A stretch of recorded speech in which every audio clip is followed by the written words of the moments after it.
ഞാനിപ്പോൾ നിൽക്കുന്നത് എൻ്റെ പേര് ജെയിംസ്. ചെങ്ങന്നൂർ ഒരു അഭിഭാഷകൻ കൂടിയാണ്. ഞാനിപ്പോൾ നിൽക്കുന്നത് നമ്മുടെ മുളക്കഴ പഞ്ചായത്തിലെ 12ാം വാർഡിലാണ് നിൽക്കുന്നത്.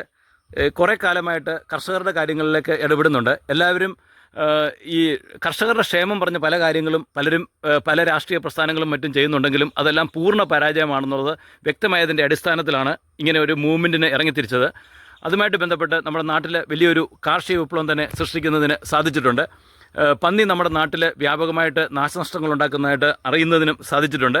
പല ഭാഗങ്ങളിലും പോയി കണ്ടിട്ടുണ്ട്. എൻ്റെ വീടിൻ്റെ ഓപ്പോസിറ്റിലെ പുരയിടത്ത് തന്നെ, കൊച്ചുതെങ്ങിലെ ദേവരാജൻ പുരയിടത്ത് തന്നെ അവിടുത്തെ പൈനാപ്പിൾ കൃഷിയെല്ലാം വ്യാപകമായി നശിപ്പിച്ചിരുന്നു. എൻ്റെ അനിയൻ ചെങ്ങന്നൂർ അഭിഭാഷകൻ തന്നെയാണ്. അവൻ്റെ വസ്തുവിലെ വെട്ടിച്ചേമ്പെല്ലാം നശിപ്പിച്ചിരുന്നു.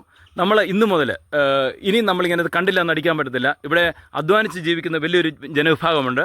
ആ ജനവിഭാഗം ഇനി എങ്ങനെ അവരുടെ ജീവിതം മുന്നോട്ട് കൊണ്ടുപോകും എന്നുള്ള പ്രതിസന്ധിയിലാണ് അവർ. നമ്മൾ ഇന്നു മുതൽ നിയമ നടപടികളിലേക്കും പുതിയൊരു സമരമാർഗ്ഗത്തിൽ കൂടെ നീങ്ങുകയാണ്. അതിന് നമ്മൾ നിർബന്ധിതരായി തീർന്നിരിക്കുകയാണ്. നമ്മുടെ ആവശ്യം എന്ന് പറയുന്നത് പന്നികളെ കൊന്നു തിന്നാനായിട്ട് കർഷകരെ അനുവദിക്കണം. ഇന്നത്തെ നമ്മുടെ സമരമാർഗ്ഗം എന്ന് പറയുന്നത് നമ്മളെല്ലാവരും, കാരണം മലയാളികൾ ഈ ജനാധിപത്യമൊക്കെ പറയുന്നുണ്ടെങ്കിൽ പോലും നമ്മൾ ശ്രദ്ധിക്കേണ്ട ഒരു കാര്യം എന്ന് പറഞ്ഞു കഴിഞ്ഞാൽ എന്തോ എല്ലാവർക്കും ഭയങ്കര ഭീതിയാണ്, അല്ലെങ്കിൽ സ്വാർത്ഥതയാണ്. മറ്റൊരുത്തിനുണ്ടാകുന്ന നഷ്ടം എന്നെ ബാധിക്കത്തില്ല ഒരു സ്വാർത്ഥതയുണ്ട്. പിന്നെ ഞാൻ ശക്തമായിട്ട് എന്തെങ്കിലും പ്രതിഷേധിച്ചു കഴിഞ്ഞാൽ, ഓരോരുത്തരും ചിന്തിക്കുന്നതാണ്, ശക്തമായിട്ട് പ്രതിഷേധിച്ചു കഴിഞ്ഞാൽ എന്നെ ആരാണ്ട് പിടിച്ച് മൂക്കിക്കയറ്റും എന്നുള്ളൊരു ചിന്ത നമ്മുടെ നാട്ടിലെ ജനങ്ങൾക്ക് വ്യാപകമായിട്ടുണ്ട്. ഇന്നത്തെ ജനാധിപത്യ ബോധം ലെവലേശമില്ലാത്തൊരു ജനതയാണ് നമ്മുടെ നാട്ടിലെ നല്ലൊരു വിഭാഗം ആൾക്കാർ. അതിനൊരു മാറ്റം നമുക്കുണ്ടായേ പറ്റത്തുള്ളൂ. ജീവിക്കാൻ യാതൊരു നിവൃത്തിയില്ലാത്ത സാഹചര്യത്തിലേക്ക് കാര്യങ്ങൾ നീങ്ങുകയാണ്. നമ്മളിപ്പോൾ നിൽക്കുന്നത് മുളക്കഴ പഞ്ചായത്തിലെ 12ാം വാർഡിലാണ്. ഈ വസ്തു എന്ന് പറയുന്നത് ആരുടെയാ? റജി എന്ന് പറയും, രാജീവ് റജി ആളുടെ വസ്തുവാണ്. ഞാൻ അടുത്ത് ചെയ്യുവാണ്. ഓക്കെ, ഞാൻ പാട്ടത്തിന് ചെയ്യുവാണ്. ഇത് ഇത്രയും എനിക്ക് എങ്ങനെ വന്നാലും ഞാൻ പലിശയ്ക്ക് എടുത്തിട്ടാണ് ഞാൻ ഈ പണി ചെയ്യുന്നത്. ഇത് ഇത്രയും നോക്ക് സാറേ, ഇത് എത്രയും സാധനങ്ങൾ നശിപ്പിച്ച് എങ്ങനെ പോയ ഒരു 30-40 രൂപ എനിക്ക് നഷ്ടമുണ്ട്. കാരണം ഇത് ലോൺ എടുത്താണ്. എങ്ങനെയാണ് ലോൺ എടുത്തതാ? ഇനി അടയ്ക്കാൻ എന്റെ വരുമാനമില്ല. ഇത് വേറെ ഒരു വരുമാനമില്ല. ലോൺ അടയ്ക്കാൻ പോലും വരുമാനമില്ല. കാല് വെള്ളം മുറിച്ച് വെച്ചേക്കുക. ഈ കാലും എന്റെ വെള്ളം മുറിച്ച് വെച്ചേക്കുക. ഒരു ക്യാൻസർ രോഗി കൂടാ ഞാൻ. ഇത് എന്നിട്ട് ഈ സർക്കാർ ആരും നമുക്ക് എന്തെങ്കിലും ഒരു ഇത് ചെയ്തു തരണ്ടേ? അതാണ് നോക്കുന്നത്. ഇത് ഇത്രയും കപ്പ 250 മൂട് കപ്പ പോയെന്ന് പറഞ്ഞ ചേട്ടാ, ഇത് വാഴ എന്റെയാണ്. ആ വാഴ എന്റെയാണ്.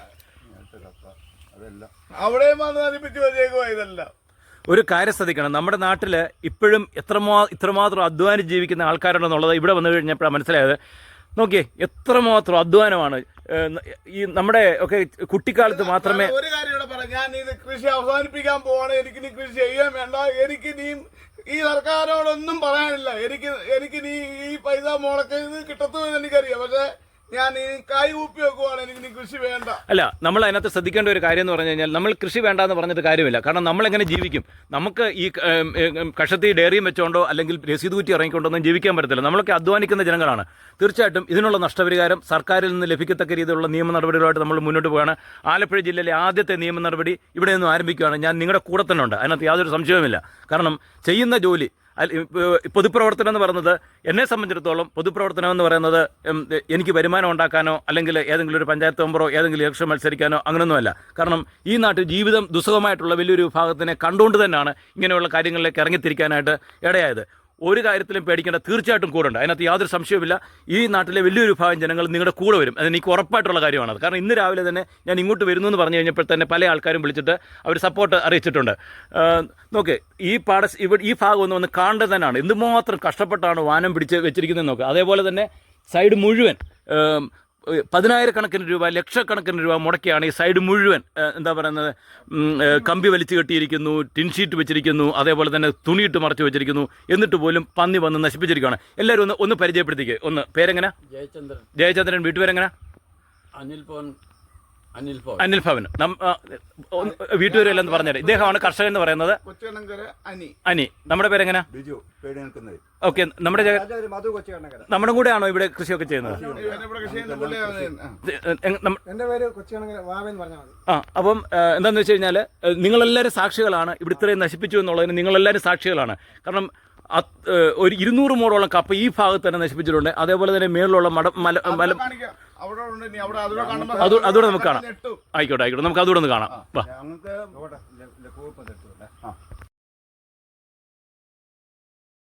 ഇതുമായിട്ടുള്ള നിയമ നടപടി എങ്ങനെയെന്നുള്ളത് കൂടെ ഞാൻ ഇവിടെ ഒന്ന് പറയുകയാണ്. കണ്ടല്ലോ, ഈ പാത്തികളിൽ ആൾക്കാർ നിൽക്കുന്നുണ്ടല്ലോ, ഇത്രയും കഷ്ടപ്പെട്ടാണ് ഇവിടെ പാത്തി ഉണ്ടാക്കിയിരിക്കുന്നത്, അതിൻ്റെ മേളിൽ കപ്പ നട്ടിരിക്കുന്നതും. എന്തുമാത്രം അധ്വാനമാണ് ഇതിനുള്ളിൽ നിന്ന് ഓർത്തണം. ഇതിന് നിയമ നടപടി എന്ന് പറയുന്നത് എല്ലാവരും ചെയ്യേണ്ടതെന്ന് പറഞ്ഞു കഴിഞ്ഞാൽ അതുമായിട്ട് ബന്ധപ്പെട്ട കൃഷി ഓഫീസിൽ പരാതി കൊടുക്കുക. കൃഷി ഓഫീസിൽ കൊടുക്കേണ്ട പരാതി എന്ന് പറയുന്നത് നമുക്കുണ്ടായിരിക്കുന്ന നാശനഷ്ടങ്ങൾ എന്താണെന്ന് തിട്ടപ്പെടുത്താനായിട്ടാണ്. കാരണം എന്തൊക്കെ നശിപ്പിച്ചു, പന്നി എന്തൊക്കെ നശിപ്പിച്ചു എന്നുള്ള കാര്യങ്ങൾ തിട്ടപ്പെടുത്താനാണ് ചെയ്യേണ്ടത്. പിന്നീട് അതിനുശേഷമുള്ളതെന്ന് വെച്ചാൽ വനം വകുപ്പിൻ്റെ പോർട്ടലിൽ കയറി ഇതുമായിട്ട് ബന്ധപ്പെട്ട നഷ്ടപരിഹാരം ലഭിക്കുന്നതിന് വേണ്ടി രജിസ്റ്റർ ചെയ്യണം. നമ്മുടെ നാട്ടിലെ പല കാര്യങ്ങളിലും മെല്ലപ്പോക്കാണെന്ന് അറിയാമല്ലോ. തുടർന്ന് നിയമ നടപടികളിലേക്ക് നീങ്ങണം. കൂടുതൽ കാര്യങ്ങൾ നമുക്ക് പുറകാലെ നമുക്കെല്ലാവരുമായിട്ട് ചേർന്ന് ഡിസ്കസ് ചെയ്യാം. കണ്ടല്ലോ, പന്നി മാന്തി വെച്ചിരിക്കുന്ന കണ്ടല്ലോ, കപ്പ കിടക്കുന്നുണ്ടല്ലോ. ഇന്ന് രാത്രിയോട് ബാക്കിയോടെ തീർക്കും. ഇവിടെ ചെറിയ കപ്പയുടെ തണ്ടൊക്കെ കുഴിച്ചു വെച്ച് കിളിച്ചു വരുന്നുണ്ട്. കണ്ടല്ലോ, എന്ത് വിശേഷമാണ് ഇവരിവിടെ കൃഷി ചെയ്യുന്നത്. നോക്ക്, ഇവിടെ സൈഡിൽ കമ്പിയൊക്കെ വലിച്ചു കെട്ടിയിരിക്കുന്നത് കണ്ടില്ലേ. ഇതൊക്കെ ഒന്ന് കാണും. ഈ മനുഷ്യൻ്റെ അധ്വാനം എന്ന് പറയുന്നത്, ജീവിക്കാനുള്ള അധ്വാനം എന്ന് പറയുന്നത് കാണേണ്ടത് തന്നെയാണ്. കണ്ടില്ലേ, എത്രമാത്രം അധ്വാനമാണ്. ഇതുമാത്രം ജോലി ചെയ്ത ശേഷമാണ് ഇത്രയും പാത്തിയും ഒക്കെ ഉണ്ടാക്കിയിരിക്കുന്നതെന്ന് ആലോചിച്ച് നോക്കണം.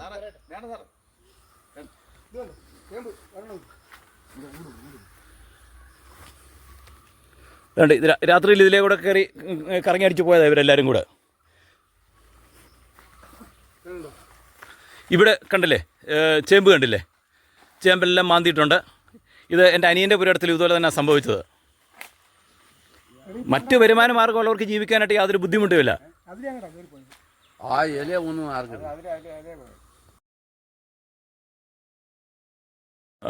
അനിയുടെ തന്നെയാണോ ഈ ചേമ്പിൻ്റെ കൃഷിയല്ല?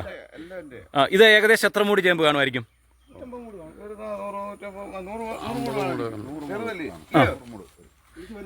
വിളിച്ചു വരുന്നേ ഉള്ളൂ. എന്നോട് രാവിലെ പറഞ്ഞിരുന്നു ലോൺ എടുത്തൊക്കെയാണെന്നുള്ള കാര്യങ്ങളൊക്കെ എന്നോട് പറഞ്ഞിരുന്നു. ലോണും അടയ്ക്കാനില്ല. അതാ ഈ കൊച്ചുകപ്പം മൊത്തം തേണ്ട കണ്ടില്ലേ, ഈ പാത്തിയുടെ താഴെയൊക്കെ വന്നിട്ട് ഇന്നലെ രാത്രി മാന്തിയിട്ടുണ്ട്. കണ്ടില്ലേ, അനി ഈ കമ്പി വേലിയൊക്കെ ഉണ്ടല്ലോ, 20,000 രൂപയായി.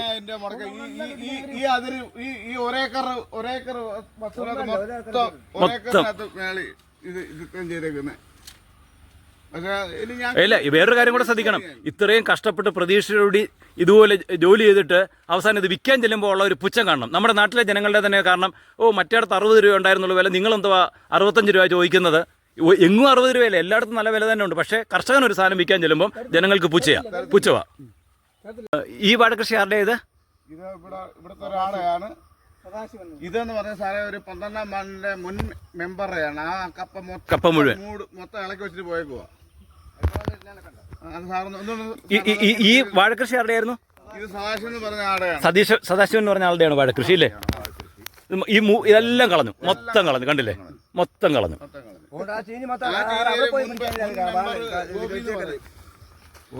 ഗോപിനാഥൻ മുൻ പഞ്ചായത്ത് മെമ്പർ ഈ കപ്പയുടെയൊക്കെ ചവിട്ട് കണ്ടില്ലേ, മുൻ പഞ്ചായത്ത് മെമ്പറായിട്ടുള്ള ഗോപിനാഥൻ എന്ന് പറഞ്ഞ ആളുടെയാണ് ഈ കപ്പ കൃഷിയല്ല. ഇതെല്ലാം കഴിഞ്ഞു. ഇത് നമ്മൾ ചിന്തിക്കേണ്ടത് വെച്ചാൽ എന്തുമാത്രം കഷ്ടപ്പെട്ടാണ് ഈ നിലയിൽ എത്തിച്ചതെന്നുള്ളതൊന്ന് ആലോചിച്ച് നോക്കണേ.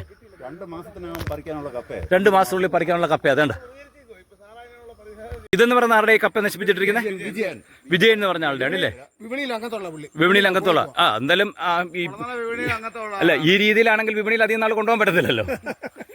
കൃഷി ഉണ്ടെങ്കിലല്ലേ കൊണ്ടുപോകാൻ പറ്റത്തുള്ളൂ. ഞാൻ വരാം. കിട്ടുന്നുണ്ട്.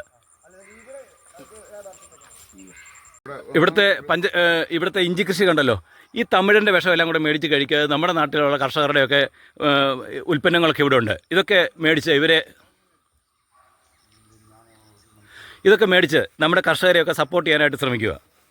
എന്തിനീ ഉള്ള വിഷമെല്ലാം കൂടെ മേടിച്ച് ഒരു കാര്യം ശ്രദ്ധിച്ചോണം. ഇന്ന് ഒരു ഹോസ്പിറ്റൽ മഫിയയുടെ പിടിയിലേക്ക് കേരളം അകപ്പെട്ടിരിക്കുകയാണ്. ഞാൻ ഏതൊക്കെ സ്ഥലങ്ങളാണെന്ന് പറയുന്നില്ല. ഇവിടുത്തെ ഏത് പാലം വേണേലും പോയി നോക്കുക, അതിലെല്ലാം ഹോസ്പിറ്റലിൻ്റെ പരസ്യം. എല്ലാ ജംഗ്ഷനിൽ നോക്കുന്നുണ്ടെങ്കിൽ ഏറ്റവും കൂടുതൽ കാണുന്ന പരസ്യം ഹോസ്പിറ്റലിലാണ്. മറ്റാർക്കും പരസ്യമില്ല. മറ്റുള്ള ബിസിനസ്സുകളെല്ലാം കേരളത്തിൽ നഷ്ടമായിക്കൊണ്ടിരിക്കുന്നുണ്ട്. ഹോസ്പിറ്റലിൽ മാത്രം എന്തുകൊണ്ടാണ് ഇങ്ങനെ തഴച്ചു വളരുന്നതെന്ന് ശ്രദ്ധിക്കണം. കാരണം അവരെ കൊല്ലുന്ന ചാർജാണ് ഈടാക്കുന്നത്. അതിനൊന്നും ചോദ്യം ചെയ്യാനായിട്ട് ഇവിടെ ആരുമില്ല. മധുവേ മുൻ പഞ്ചായത്ത് മെമ്പറായിട്ടുള്ള ഗോപിനാഥൻ എന്ന് പറഞ്ഞ ആളുടെ കൃഷിസ്ഥലമാണ്. റബ്ബറും തോട്ടത്തിനിടയിൽ വാഴയൊക്കെ വെച്ചിട്ടുണ്ടായിരുന്നു. കിടക്കുന്ന കണ്ടല്ലോ. വരുന്നേ വിളിക്കാം. ഇത് കണ്ടില്ലേ, വാഴ നശിപ്പിച്ചിട്ടിരിക്കുന്നത് കണ്ടില്ലേ കണ്ടോ, ഇതെല്ലാം നശിപ്പിച്ചിട്ടിരിക്കുന്നുണ്ടോ? എന്തൊരു കഷ്ടമാണ് സത്യത്തിൽ. ഈ നാട്ടിലെ ജനങ്ങളൊക്കെ സംഘടിക്കേണ്ട സമയം കഴിഞ്ഞില്ലേ ശരിക്കും. ഒരു കാര്യം ചെയ്യാം, എല്ലാവരും ഇന്ന് ഒരു പുതിയൊരു സമരപരിപാടിക്കൂടെ തുടക്കം കുറിക്കണം. ഞാനിന്ന് കാര്യങ്ങൾ പറയാം. അതുകൊണ്ട് നമ്മുടെ ഗോപി സാറിൻ്റെ തന്നെ കൃഷിസ്ഥലത്തെ ഈ വാഴയോട് ചെയ്തു വെച്ചിരിക്കുന്ന ക്രൂരത കണ്ടില്ലേ. ഇപ്പോൾ ഭയങ്കര കഷ്ടമാണ് സത്യം. മേലോട്ടെല്ലാം ഉണ്ട്. ഞാനൊരു ലോങ് വ്യൂ തരുവാണ്. കാരണം മനുഷ്യൻ്റെ അധ്വാനം എന്തുമാത്രം ഉണ്ടെന്നുള്ളത് കാണാനായിട്ട്. കണ്ടില്ലേ, എൻ്റെ ക്യാമറ അത് കവർ ചെയ്യാനായിട്ട് പറ്റത്തില്ല. കാരണം മുഴുവൻ ഓരോ ഇഞ്ചും മനുഷ്യൻ്റെ അധ്വാനമാണ് ഈ കാണുന്നത്.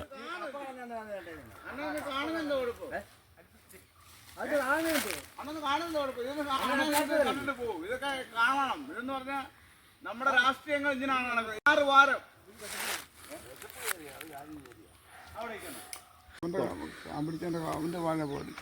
അതാരുടെയാ?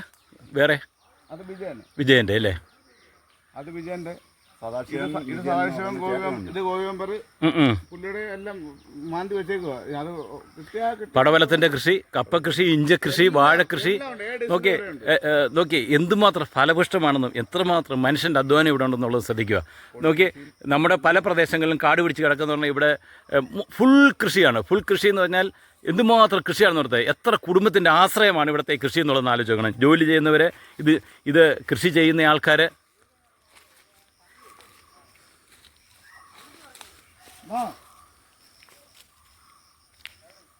ഈ കപ്പയുടെ ചുവട് തന്നെ ശ്രദ്ധിക്കുക. ചുമ്മാതെ കപ്പ ഉണ്ടാകുന്നതല്ല. ഒരു തണ്ട് നമ്മൾ കുഴിയൊക്കെ എടുത്ത് ഇവിടെ വാനമൊക്കെ എടുത്തിട്ട് ഭൂമിയൊക്കെ റെഡിയാക്കി അതിനകത്ത് കുഴിയൊക്കെ എടുത്തിട്ട് അതിനകത്ത് തണ്ട് നട്ടിട്ട് എത്രമാത്രം അധ്വാനിച്ച് എന്തുമാത്രം വളം ചെയ്ത ശേഷമാണ് ഈ പരുവത്തിലെത്തുന്നതെന്ന് ഓർത്തണം. എന്നിട്ട് ഇത് പറിക്കണം ഇല്ലേ. ഒരു മനുഷ്യൻ്റെ എന്തുമാത്രം അധ്വാനമെന്ന് ആലോചിച്ച് നോക്കിയേ. ഞാൻ ഇവിടെ വന്നപ്പം തന്നെ ഈ പടവലത്തിൻ്റെ കൃഷി കണ്ടിട്ടേ ഞാൻ ചോദിച്ചു, എത്ര രൂപ കിട്ടി കഴിഞ്ഞ ആഴ്ച പടവലത്തിനെന്ന് ചോദിച്ചു. അപ്പം പറഞ്ഞതെന്ന് വെച്ചാൽ ഇവർ ഏതോ ഒരു വിപണി കൊണ്ട് കൊടുത്തു. അവിടെ 35 രൂപയാണ് അവർക്ക് കിട്ടിയ വില എന്ന് പറയുന്നത്. ഞാൻ പറഞ്ഞു, നമ്മുടെ വിപണികളിൽ 60 രൂപയ്ക്കാണല്ലോ കർഷകർ വിറ്റിരുന്നത്. ഒന്ന് ശ്രദ്ധിക്കുക, നമ്മുടെ നാട്ടിലെല്ലാം ഇതുപോലെ നാട്ടുചന്തകൾ ഉണ്ടാകേണ്ടത് അത്യാവശ്യമല്ലേ? നമ്മൾ കൃഷി ചെയ്തുകൊണ്ട് മാത്രം കാര്യമുണ്ടോ? ജനങ്ങൾ സംഘടിക്കണം, കർഷകർ സംഘടിച്ച ശേഷം അതേപോലെയുള്ള നാട്ടുചന്തകൾ പല ഭാഗത്തും വ്യാപിപ്പിക്കണം. ഈ ചൂഷണത്തിനെതിരെ സർക്കാരെല്ലാം ചെയ്യുമെന്ന് പറഞ്ഞുകൊണ്ടിരിക്കരുത്. കാരണം നമ്മളെ കൊണ്ട് എന്താ ചെയ്യാൻ പറ്റുന്നതെന്ന് നമ്മൾ ചെയ്യണം. ഇപ്പം തന്നെ ചില ആൾക്കാരോടൊക്കെ ഇവിടെ പറഞ്ഞു, ഇതൊന്നും ഒന്ന് കണ്ടിട്ട് പോകുമെന്ന് ചോദിച്ചിട്ടുണ്ടെങ്കിൽ ഞാൻ എന്ത് ചെയ്യാനാണെന്നാണ് ചോദിക്കുന്നത്. ഒരു കാര്യം ശ്രദ്ധിക്കേണ്ടതെന്ന് വെച്ച് കഴിഞ്ഞാൽ നമുക്ക് ഓരോരുത്തർക്കും പല കാര്യങ്ങൾ ചെയ്യാനായിട്ട് പറ്റും ഇല്ലേ. അതല്ലേ ഇപ്പം നിങ്ങൾ ആലായി കണ്ടത്. അതേപോലെ തന്നെ ഞാൻ കുവൈറ്റിലുണ്ടായിരുന്ന സമയത്ത് അങ്ങനെയല്ലേ ആ ഒരു ചെറിയൊരു ചിന്തയുടെ ഭാഗമായിട്ടല്ലേ ഇന്ത്യയിൽ നിന്ന് ഒരു മെഡിക്കൽ ടീം അവിടെ എത്തിക്കാനായിട്ട് സാധിച്ചത്. ഒരു സിമ്പിൾ എക്സാമ്പിൾ എൻ്റെ വ്യക്തി ജീവിതത്തിൽ തന്നെ പറഞ്ഞു കഴിഞ്ഞാൽ, ഞാൻ ചെന്ന് കഴിഞ്ഞപ്പോഴത്തേക്ക് കുവൈറ്റുള്ള മലയാളികൾ എന്നോട് ചോദിച്ചു, ഇന്ത്യയുടെ നിയമം പഠിച്ചവൻ അവിടെ എന്തോ കാര്യമെന്ന്. ആ സ്ഥാനത്താണ് ഞാൻ അവിടെ 15 വർഷത്തോളം നല്ല കമ്പനികളിൽ ജോലി ചെയ്തത്. അപ്പം നമുക്ക് എന്ത് ചെയ്യാനാണെന്നുള്ളൊരു ചിന്ത ഉണ്ടാകരുത്. നമുക്ക് എന്താണ് ചെയ്യാൻ പറ്റുന്നത് നമ്മൾ ആലോചിച്ച് നോക്കണം. ദൈവത്തിൻ്റെ കുളമാണ്. ഇവിടെ കാവുണ്ട്, നമ്മുടെ ഇവിടെ അഞ്ചുമല അപ്പൂപ്പൻ്റെ ഒരു കാവുണ്ട്. ആ ഭഗവാൻ ഇവിടെ വന്ന് കുളിക്കാൻ വരുന്ന ഒരു സ്ഥലമാണ്. ഇത് പറ്റത്തില്ല. ഭക്തിയും കൂടെ കലർന്ന ഭക്തിയും കൂടെ ഉൾപ്പെട്ട ഒരു കുളമാണിത്. തൊട്ട് അടുത്തായിട്ടൊരു അലക്കലൊക്കെ ഉണ്ട്. വളരെ ശുദ്ധമായിട്ടുള്ള ജലമാണ് ഇവിടെ ലഭിക്കുന്നത്. ഒന്ന് പറഞ്ഞേ. മേളിൽ കാവുണ്ട്. അപ്പൂപ്പനെ ഇരിക്കുന്നത് കാണാം. സാർ ഇപ്പം അങ്ങോട്ട് പോകുമ്പോൾ അത് കാണാം. ഓക്കെ. ഇവിടെ വന്നിട്ട് ഇതിലെ കൂടെ വരുന്നത്. പക്ഷെ പണ്ട് ഇവിടെ സാറേ ഈ കുതിരവട്ടത്ത് അമ്പലം ഇവിടെ ഉണ്ട്. ഓക്കെ. ഇതിലിങ്ങനെ വരുമ്പം ഞങ്ങൾക്കൊന്നും 12 മണി കഴിയുമ്പോൾ ഇതിൽ നിൽക്കാൻ പറ്റത്തില്ല. അടി അപ്പം തരും. ഓക്കെ.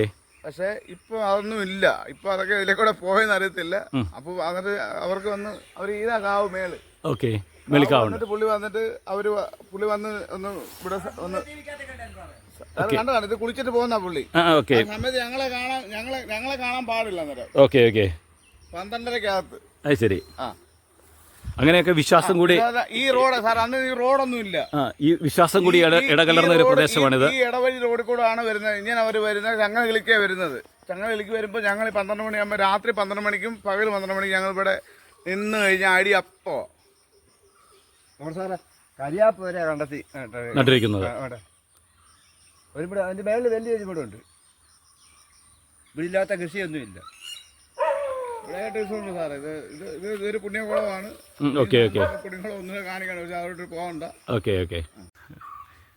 നമ്മുടെ ആ കൃഷിസ്ഥലത്തിന് സമീപത്ത് തന്നെയുള്ള കണ്ണങ്കര കാവാണിത്. കൊച്ചു കണ്ണങ്കര കാവാണിത്. ഇവിടെ മൈക്കൊന്നും അനുവദനീയമല്ല. അപ്പോൾ പിന്നെ സംസാരമില്ല, സൗണ്ട് കേൾക്കാൻ പാടില്ല. പുള്ളിക്ക് പിന്നെ ഒരു സൗണ്ടും കേൾക്കുന്ന ഇഷ്ടമല്ല. ഇവിടെ വരുന്നവർ അപ്പൂപ്പനെ പൂജിച്ചിട്ട് പോവും. പിന്നെ കള്ള് വെക്കാനുള്ളൊരു കള്ള് വെച്ചിട്ട് പോവും. അതാ ഇവിടുത്തെ ഇത്. ഇവിടെ പോകാൻ നമുക്ക് അവിടെ പോകാനില്ല. ഇതിപ്പം ഇതൊരാൾ ഇതൊരു പിന്നെ 12-ാം വാർഡിൽ 16-ാം വാർഡിലൊരു സനീഷ് വളരെ നന്നേക്കുക. ഇവിടെ എല്ലാം ഇവിടെ അപ്പൂപ്പന് ഒന്നിനും കുറവില്ല. ഇഷ്ടംപോലെ ഇവിടെ ഒന്നിനും കുറവില്ല. പക്ഷെ ഇവിടെ വന്ന് പറഞ്ഞത് കിട്ടിയിരിക്കും. പക്ഷെ വേറെ അനീതിക്കൊന്നും കുടിക്കത്തില്ല. ഇപ്പൊ എന്റെ കാര്യം നടക്കണം എന്ന് പറഞ്ഞാൽ അത് നടക്കും. പക്ഷെ എന്റെ കപ്പ പോയത് എനിക്ക് പുള്ളിയോട് പറയാൻ പറ്റില്ല. അത് ദൈവം മാറുക, അതും ദൈവങ്ങളല്ലയോ. പക്ഷെ അതെല്ലാം പോയി. മനുഷ്യൻ ചെയ്യേണ്ടത് മനുഷ്യൻ ചെയ്യണം. അത് നമ്മുടെ തെറ്റ്. അതിപ്പോ ദൈവത്തിന് താൻ പാതി ദൈവം പാതി എന്നാണ് പറയുന്നത്. അപ്പൂപ്പനെ നമ്മുടെ അപ്പൂപ്പനാണ്. ഇവിടെ ഐതിഹ്യമാണ്. ഈ കാവ് ഇങ്ങനൊരു ഭയങ്കര ഒരു അമൂഹക്കാവാണ്. ഇവിടെ 5 മലയുണ്ട് ഈ ഭാഗത്ത്. ബാക്കി 4 മലയിലും 4 മലയിലും മൈക്ക് കൊണ്ട് പരിപാടി കൊണ്ട് ഓണപ്പരിപാടി ഉണ്ട്, എല്ലാം ഉണ്ട്, എല്ലാ പരിപാടിയും ഉണ്ട്. പക്ഷെ ഇവിടെ ഈ കാവ് മാത്രം സൈലന്റാ. ഇവിടെ വന്ന് അനങ്ങാതെ പൊക്കോണം. ഇവിടെ വന്ന് ദൈവത്തെ വിളിക്കുക, അനങ്ങാതെ പൊക്കോണം. ഇവിടെ വന്ന് ചെണ്ടകളക്കാർ വന്നാൽ ഇവിടെ വന്ന് നിർത്തിയിട്ട് അവർ പോത്തുള്ളൂ. അവിടെ നിർത്തും മൈക്ക് അവിടെ നിർത്തും.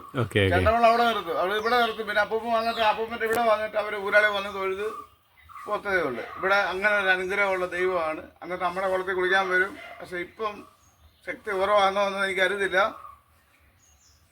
അതിപ്പം നമുക്ക് പറയാൻ പറ്റത്തില്ല. അപ്പൂപ്പനെ അപ്പോൾ ഇരിക്കുവാണ് നമ്മളെ കണ്ട്. നമ്മൾ ശരി, നമുക്ക് പുള്ളിയുടെ സഹായത്തിലാണ് ജീവിച്ചു പോകുന്നത്.